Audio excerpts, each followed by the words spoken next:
Olá, tudo bem? Seja bem-vindo a mais um capítulo do Mundo Corporativo aqui na CBN. Hoje nós vamos conversar com o vice-presidente de Recursos Humanos da PepsiCo, João Senise. E o nosso assunto, gestão de talentos, políticas de retenção de talentos. João Senise, muito obrigado desde já pela sua participação. Eu que agradeço. Um bom dia. Bom dia. João Senise, antes de nós falarmos especificamente assim, sobre programas de retenção de talento, nos ajude a pensar o seguinte: como é que eu me transformo num talento para ser retido pelas empresas? Eu acho que tem alguns aspectos importantes, Milton. Um aspecto importante é, um talento é aquele indivíduo que está realmente disposto a dar o melhor de si, né? Se ele tem um bom desempenho, se ele investe na sua própria carreira, se ele tem preocupação em cada vez evoluir, aproveitar as oportunidades, esse é um talento, é a pessoa que está entregando o melhor de si dentro de uma empresa. E eu aproveito essa sua resposta para engatar, inclusive, a primeira pergunta de participação aqui dos nossos ouvintes internautas, da Edilaine. Qual o perfil que uma pessoa deve ter para fazer parte de uma das empresas da PepsiCo? A política de contratação é diferente para uma ou outra empresa do grupo? Não, a política de contratação é a mesma. Nós procuramos são pessoas dispostas a trabalhar bastante, como eu disse, dar o melhor de si, pessoas que estão preocupadas ou determinadas a se desenvolverem continuamente e que tenham as skills que a gente procura, né, as habilidades técnicas, digamos, que a gente procura para cada cargo específico. Então não há uma diferenciação de uma empresa para outra, né? Já a Mariana quer saber também, através do e-mail que ela nos encaminhou, o que é mais importante para ser um funcionário de uma das empresas do grupo? Comprometimento ou talento? Acho que o comprometimento é o primeiro passo para talento, né? Se eu estou comprometido de verdade com uma empresa, eu vou aproveitar todas as oportunidades de desenvolvimento, vou me aplicar para valer e com certeza vou transformar um talento de destaque lá dentro. Então, comprometimento vem em primeiro lugar. Não existe talento sem comprometimento? Ah, não existe. Não existe talento sem comprometimento. Como é que a gente diferencia esses conceitos? Bom, eu acho que uma pessoa, um talento não comprometido, e a gente começa a ligar com a história da retenção, um talento não comprometido é aquele que, ao mesmo tempo que ele está na empresa, ele está olhando constantemente o que está acontecendo no mercado e ele, na verdade, vai aproveitar qualquer oportunidade que surja fora. Ele pode ser um talento do ponto de vista de entregar resultados, ele é um talento do ponto de vista de habilidades, mas ele pode não ser um talento, por exemplo, na motivação e inspiração das outras pessoas. Se ele não está comprometido de verdade com a empresa, ele não vai motivar e inspirar as pessoas que trabalham com ele. É aí que entra a política de retenção da empresa, exatamente para tentar trazer essa pessoa de volta para dentro do grupo, né, para ele se sentir parte daquele grupo? Em parte é isso que a gente busca e a gente procura, tem uma das nossas competências lá de liderança, uma das coisas que a gente busca é justamente esse aspecto de como é que eu levo as outras pessoas junto comigo, como é que eu colaboro, como é que eu influencio. E a outra coisa que a gente fez nessa ferramenta que nós criamos de retenção dentro da PepsiCo, nós criamos uma ferramenta batizada como Rocket, que é uma sigla em inglês que quer dizer retenção dos talentos-chave. E nessa ferramenta o que nós fizemos? Nós procuramos, primeira coisa, envolver os líderes profundamente na gestão das suas equipes. Então não é o RH que está olhando quais são os talentos chave para a organização e como retê-los. O RH está ajudando os líderes a desempenhar esse papel. Então os líderes procuram identificar os talentos que, se saírem da organização, vão causar um impacto do ponto de vista de negócio, que eles têm habilidades importantes, eles têm uma contribuição importante, e qual é a probabilidade dessas pessoas saírem. Então essa é uma pessoa que o mercado pode estar de olho, essa é uma habilidade escassa no mercado, essa pessoa tem alguma indicação de que vem sendo procurada, né, no mercado. Então nós fizemos umas tabelas, umas matrizes em que eu cruzo a probabilidade com o impacto. E aí a gente identificou isso um público crítico. Para esse público crítico, o líder, outra vez, numa conversa 1 a 1, explora 7 fatores de engajamento.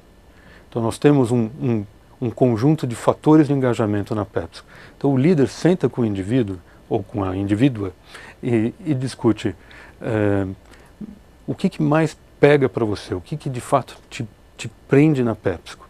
Então ele pode dizer, por exemplo, olha, eu admiro muito a cultura e os valores da empresa. Ou ele pode dizer, eu estou buscando oportunidades de carreira. Ou ele pode dizer, uma questão de remuneração e benefício.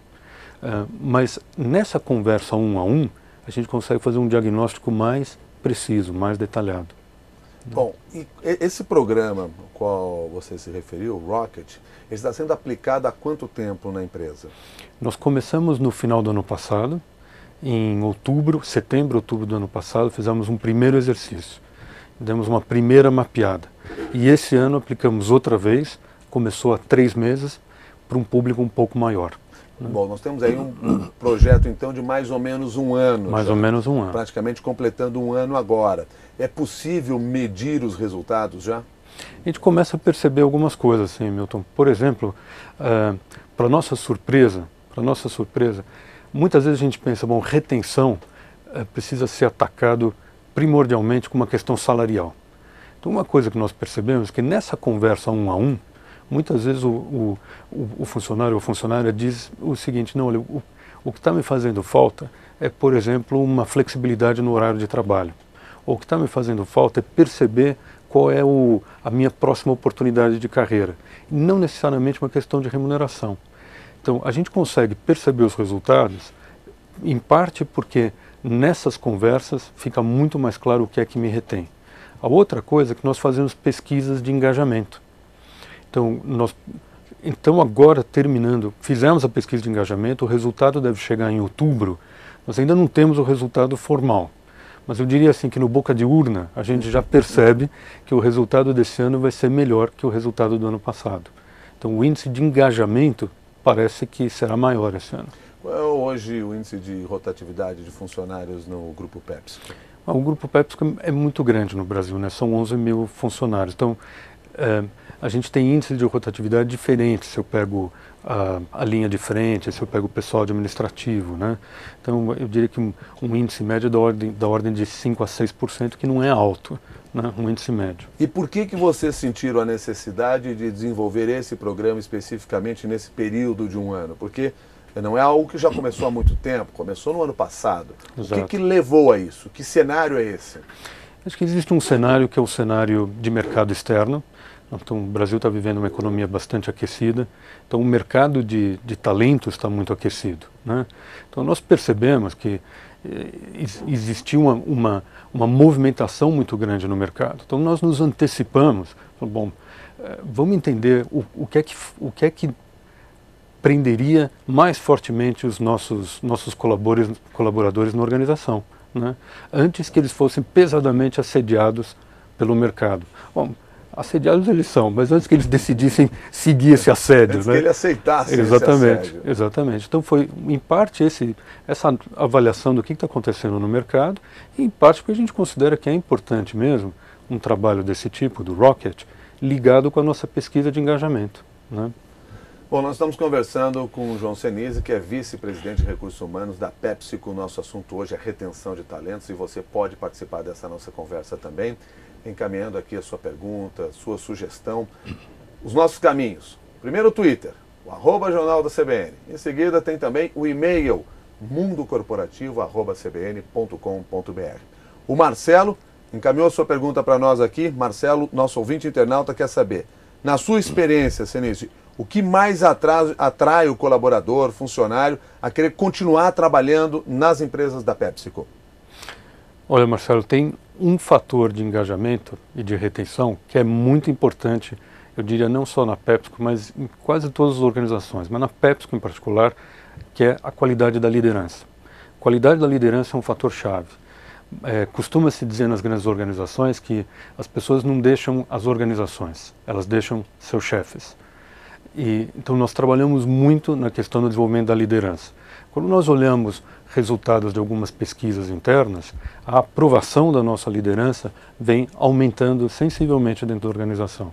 E isso é resultado de investimentos que a gente tem feito no treinamento e desenvolvimento dos nossos líderes. Então esse é um ponto-chave. Mas antes desse funcionário se desligar da empresa, um funcionário que talvez até goste da empresa, mas esteja incomodado com o líder, ele não tenta mudar o líder, ele não tenta mudar o seu chefe? A gente tem mecanismos para isso, né? Primeiro a gente procura criar dentro da organização uma comunicação muito transparente.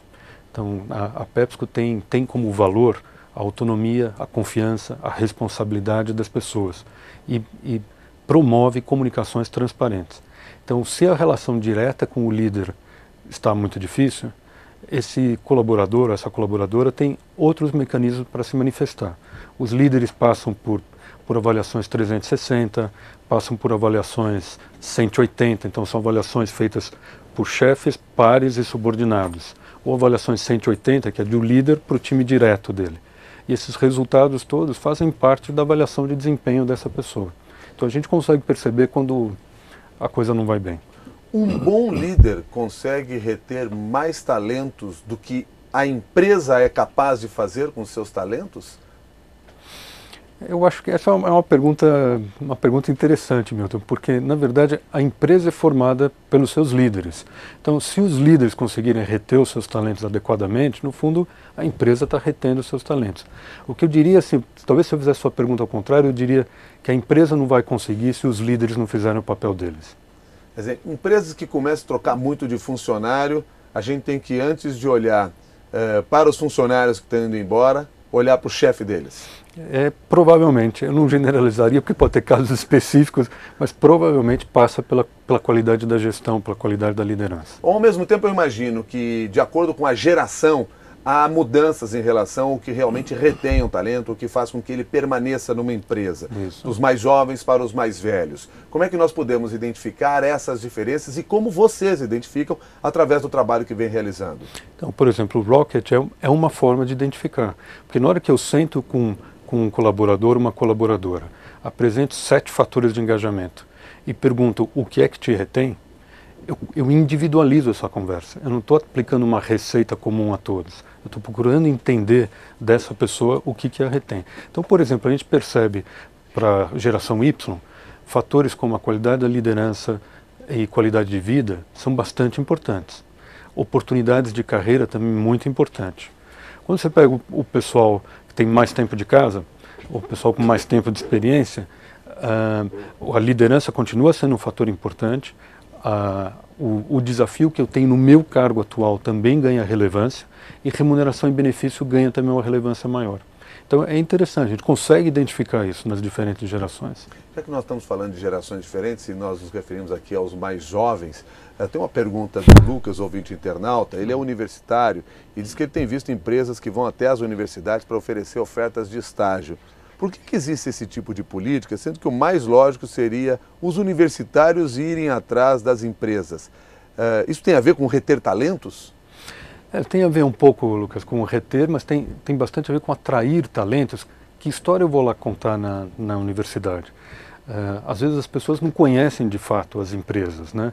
Por mais que as informações estejam disponíveis na internet e em outros veículos, é diferente se alguém da empresa vai até a faculdade, se apresenta, conta a história da organização e se coloca disponível para perguntas e respostas e tudo mais.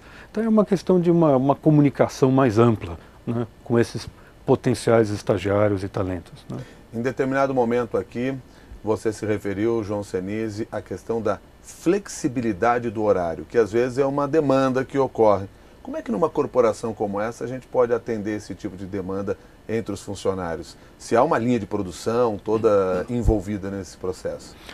Com certeza há partes da organização em que a flexibilidade de horário é mais complicada do que em outras, né? Por exemplo, numa linha de produção isso certamente é mais difícil. Em partes da organização, por exemplo, em algumas áreas de vendas, também é mais difícil. Mas quando você pega as áreas, principalmente as áreas administrativas, é mais fácil você flexibilizar. E a PepsiCo aposta muito na autonomia das pessoas, né? Então, o importante é, se eu tenho planos de trabalho bem definidos, eu sei o que esperar das pessoas, elas sabem qual o compromisso delas com a organização, se ela precisa de uma determinada flexibilidade de horário, desde que ela entregue adequadamente, Uma perfeito. das perguntas que chegaram pela internet é da ouvinte internauta Angélica. Em que área é mais difícil contratar novos colaboradores e reter talentos nas empresas da PepsiCo?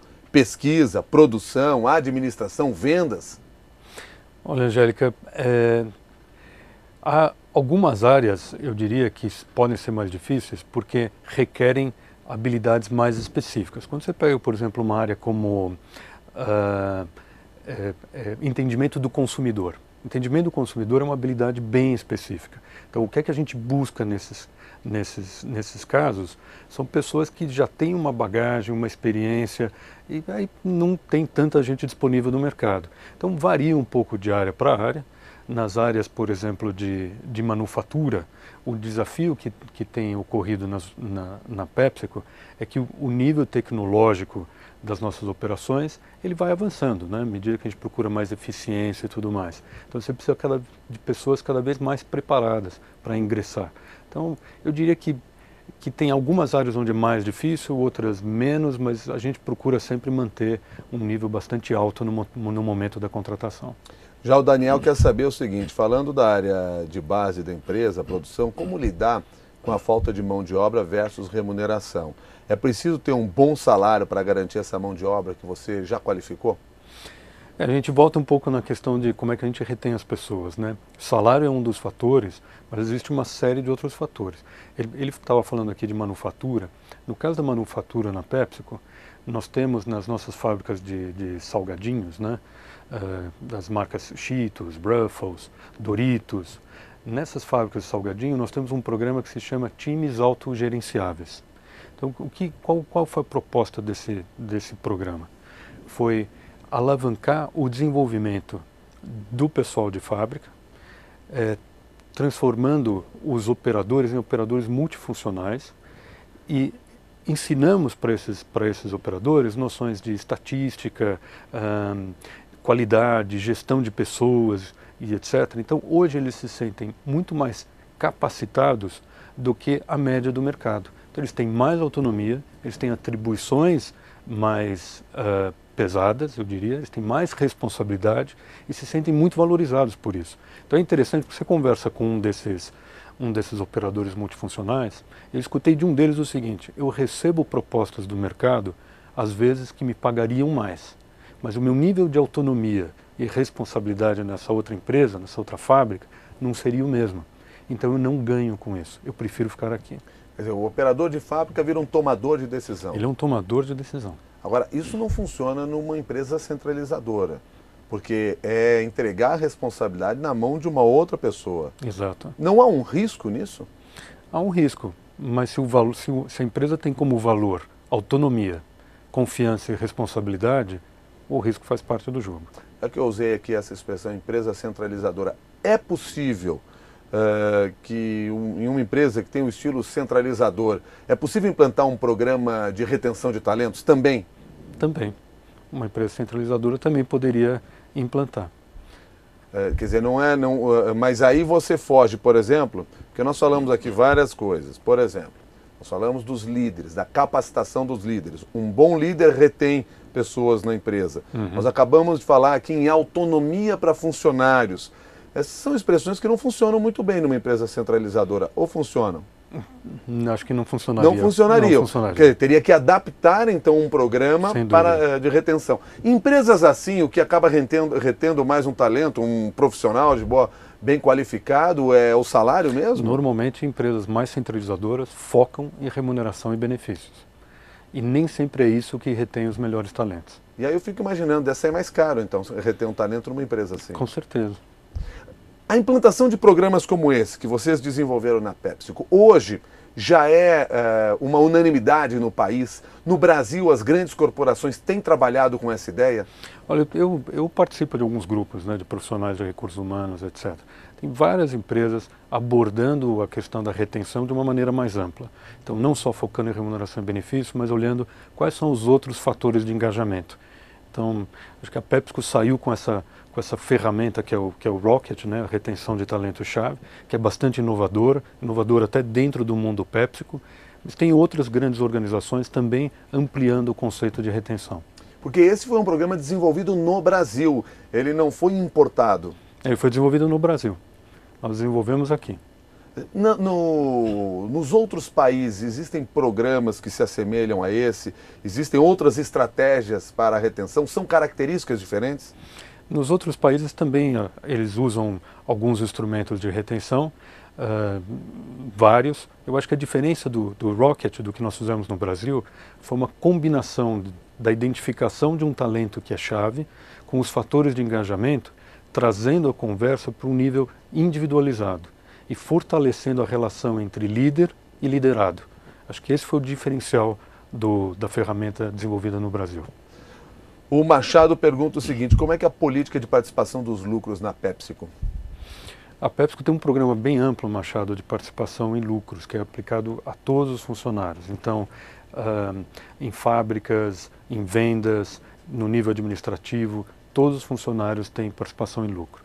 Os percentuais e os indicadores variam conforme o nível e a área, mas como política, ela abrange todos os funcionários. E essa é uma política que ajuda a manter funcionários dentro da empresa? Ajuda muito. Isso é um diferencial. Por exemplo, na parte de vendas, na parte de manufatura, é um diferencial forte. Uma outra questão que foi encaminhada também pelo Twitter é qual é a postura do Recursos Humanos, do RH, e essa foi o Vitor Cavalcante quem fez, quando um funcionário, por exemplo, se nega a ter uma promoção ou uma mudança. E, primeiro, isso acontece na empresa? Acontece. Vitor, eu acho que uma coisa muito importante é que as pessoas façam escolhas conscientes nas suas carreiras. De que adianta a organização forçar, digamos assim, um funcionário, uma funcionária a aceitar uma determinada posição, se essa pessoa não quer essa posição, o que vai acontecer depois de 6 meses? Eu vou ter um fulano engajado ou não engajado? Certamente não engajado. Então o que a gente procura despertar nas pessoas é a consciência das escolhas profissionais. Então se a pessoa não quer, nós vamos tentar entender por quê. Há outras possibilidades, explorar outros caminhos profissionais, mas vamos essencialmente buscar que as pessoas façam escolhas conscientes. Outra questão colocada aqui pela Laura: qual a diferença no nível técnico e no perfil psicológico de um funcionário da PepsiCo no Brasil em comparação com os Estados Unidos? Quem é melhor, funcionário brasileiro ou americano? Acho que boa pergunta essa aqui, é uma para boa colocar pergunta. O entrevistado numa encrenca, né? Especialmente sendo uma multinacional americana, né? Mas eu diria que não tem um melhor ou pior, né? São características diferentes. O brasileiro tem características culturais, como o famoso jogo de cintura, uma certa flexibilidade, uma criatividade, que são mais fortes do que em outras culturas, não só americana, mas outras. Talvez o americano tenha um pouco mais de disciplina que o brasileiro às vezes não tem. Eu diria que é uma combinação, não tem o melhor ou o pior. Cada um dentro da sua característica. E talvez por isso os programas também não possam ser padrão no mundo inteiro. Alguns programas são difíceis de serem padronizados, né? A PepsiCo preza muito a autonomia dos países. Então mesmo programas que são globais, eles passam por uma certa tropicalização, eu diria assim, para que eles se encaixem melhor na cultura local. Vamos pensar naquele público que está nos acompanhando aqui no mundo corporativo e que tem uma pequena, média, microempresa, e ele também sofre esse assédio do mercado com seus profissionais, às vezes poucos profissionais, sendo levados para outras empresas. Como é que esses profissionais em empresas menores poderiam começar a pensar em uma política de retenção de talentos? Por onde começa isso? Olha, eu acho que as pequenas, médias empresas têm uma vantagem enorme em relação à PepsiCo, de uma certa vantagem, de uma certa forma. Porque, ao invés dos 11 mil funcionários, tem um grupo menor, esse conhecimento individualizado de fatores de retenção fica mais fácil. Então, eu diria que o primeiro passo é procurar entender as pessoas, né? O que é que te retém aqui? Quais são os fatores de engajamento? Que população que eu tenho? Quais são as necessidades desse grupo? O que é que eu tenho oferecido versus o que eles de fato esperam? Existe, às vezes, nas organizações, quase um exercício de adivinhação. O que é que as pessoas querem? Nem sempre o que elas querem é o que a organização acha que elas querem. Então, aproveitem o tamanho relativamente menor dessas organizações para ouvir as pessoas, o que elas estão buscando. Seja nessa pequena empresa, seja numa corporação com 11 mil colaboradores, como é o caso da empresa que o senhor representa. Exato. Tem uma palavra aqui que eu estou tentando captar aí, que eu acho que é diálogo. É isso que move, é isso que está na base de toda essa discussão sobre a retenção de talento? Você matou a charada, Milton. Diálogo é a palavra-chave. É um diálogo transparente, uma compreensão, né? Agora, há uma complexidade em conversar com 11 mil colaboradores. Sem dúvida, né? Sem dúvida. Então, no caso da PepsiCo, parte da conversa acontece através dessa pesquisa de clima, que é respondida pelos 11 mil funcionários. Na medida do possível, nós temos os líderes conversando diretamente com suas equipes, né? João Senise, agora há pouco você falou de um programa específico, que é o TAG, e que trabalha com esses, são times autogerenciáveis, né? Trabalha com essa ideia dos operadores de fábrica, por exemplo, serem tomadores de decisão. Quais são os resultados disso, do ponto de vista assim, de promoção de funcionários? Como é que vocês têm conseguido medir essa questão? Olha, por exemplo, do ponto de vista de promoção, as promoções vêm acontecendo muito mais depressa. O número de promoções aumentou e a velocidade também, porque essas pessoas se preparam mais depressa para desafios maiores. Então, esse já é um dos benefícios mensuráveis. O outro benefício mensurável é a eficiência de produção. A gente percebe uma maior eficiência nas linhas de produção, com redução de perdas, com redução de consumo de água, com redução de consumo de energia. Então, os indicadores são bem positivos. Quanto maior a empresa, mais difícil de reter talento? Não necessariamente. Eu acho que depende muito de que forma está sendo feita a retenção. Eu acho que tem um desafio, sim, quanto maior, se você focar necessariamente em remuneração e benefícios, quanto maior, mais difícil, porque o investimento torna-se maior. Daí justamente a importância de explorar outros fatores de retenção, porque senão fica economicamente quase inviável, né? Agora, há pouco eu fiz uma pergunta aqui sobre se essa política de retenção de talentos, ela já contaminou as grandes corporações no Brasil, até em função desse cenário econômico que nós temos atualmente, e essa competitividade. O Rogério Quintanilha fez um comentário não muito otimista. Ele diz assim: política de retenção de talentos, isso é muito bonito, mas raramente usual. Raramente usual? Olha, Rogério, eu tenho uma impressão diferente. Como eu disse antes, eu me encontro com vários colegas de RH, em grupos de RH, e existe uma preocupação bastante grande de várias empresas na retenção de talentos. Quer dizer, ao mesmo tempo, no comentário do Rogério, ele diz assim: líderes influenciáveis também é um bom tema. Nós falamos da importância dos líderes, né? Sem dúvida. Esse é um ponto. E também as empresas vêm investindo muito forte na formação de líderes. Quer dizer, essa consciência de que o líder tem um papel-chave na retenção é bastante comum nas grandes organizações. Então, há duas linhas de frente, eu acho, acontecendo forte nas organizações. Uma é explorar os vários fatores de retenção e o outro é a consciência de que a liderança é um fator-chave. Então, há investimento nessas duas frentes. A Gabriela pergunta o seguinte para você, profissional João Senise: você é um talento retido na PepsiCo ou é um profissional contratado de outra empresa? Como é que você chegou ao cargo que tem hoje na sua carreira? Eu sou um talento, eu vim de uma outra empresa, vim para a PepsiCo porque me atraiu muito a proposta de mudar para a PepsiCo e hoje me sinto um talento absolutamente retido na PepsiCo, né? Totalmente engajado, e quando eu olho os meus fatores de engajamento versus o que a empresa me oferece, me sinto absolutamente retido. O que lhe mantém na empresa? Para mim, um dos fatores chaves é a qualidade da liderança. Esse, para mim, é um fator-chave. E os valores da empresa também são bastante importantes. Entre eles, Milton, eu gostaria de mencionar, a PepsiCo tem uma visão global de performance com propósito. Isso é divulgado fortemente pela nossa presidente mundial, que é a Indra Nooyi, e performance com propósito é uma visão, é uma promessa de gerar crescimento sustentável, ao mesmo tempo em que a gente cuida do bem-estar das pessoas e, digamos assim, do bem-estar do planeta. E performance com propósito, para mim, é uma visão extremamente forte e que tem um valor pessoal que me ajuda na questão de retenção. Ela tem 3 pilares: um de sustentabilidade humana, um de sustentabilidade ambiental e um de sustentabilidade de talentos. No sustentabilidade humana, nós olhamos a questão de fornecer aos nossos consumidores um portfólio de produtos que sejam nutritivos, convenientes e saudáveis. Então, nessa linha que a gente vem, por exemplo, lançando o Cheetos assado, reduzindo teores de gordura, reduzindo teores de sal, então uma série de compromissos. No outro pilar, que é sustentabilidade ambiental, a gente fala de redução de energia, de consumo de energia, água, redução de geração de resíduos, reciclagem de resíduos, embalagens recicláveis. E no pilar de talentos, a gente fala do desenvolvimento, do treinamento, da geração de empregos nas comunidades onde nós atuamos. Então, quando eu olho esses três pilares, isso para mim é uma visão bastante robusta. E isso para mim é um fator de engajamento, é um fator de retenção.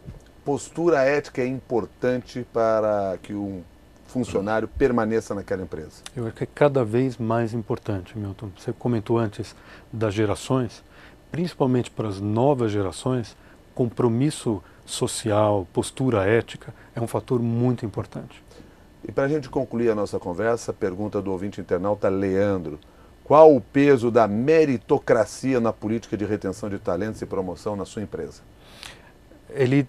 A meritocracia é bastante importante, porque como a gente avalia o desempenho das pessoas no momento em que a gente define se o talento é crítico ou não, o desempenho é avaliado versus planos definidos. Então, se essa pessoa entregou os planos ou não, isso faz parte de uma avaliação que é meritocrática, na verdade, né? Tem o mérito desse desempenho positivo ou não. Então, meritocracia é bastante importante.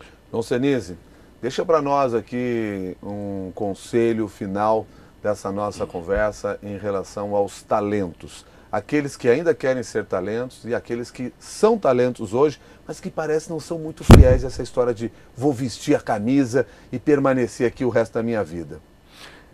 O meu primeiro, eu acho que o fundamental, Milton, é façam escolhas conscientes. Então, se conheçam, entendam o porquê de você estar numa empresa e o que você quer dar para essa empresa, o que essa empresa pode te oferecer e o que você pode dar em contrapartida. E dê o melhor de si. Feita a escolha, dê o melhor de si e com certeza você será um talento dentro da organização. Quais são os caminhos para eu me conhecer? Eu acho que existem ferramentas para isso, ferramentas de recursos humanos, como 360, avaliações 360 graus, avaliação 180 graus. Existem alguns perfis que podem ser traçados com outros tipos de modelos de RH, mas existe uma questão que é de, talvez, de vez em quando dar uma parada e perguntar para si mesmo, eu estou satisfeito como profissional? O que é que me retém nessa empresa? Eu acho que existem paradas estratégicas numa carreira profissional. Pare, reflita e escolha seus caminhos. Dom Senise, muito obrigado pela sua gentileza de conversar conosco aqui no Mundo Corporativo. Eu que agradeço. Até uma nova oportunidade. Muito obrigado, Milton. Prazer. E muito obrigado também a você que nos ajudou a construir esse Mundo Corporativo de hoje, na entrevista com o vice-presidente de Recursos Humanos da PepsiCo, João Senise, participando através da internet. Até uma nova oportunidade.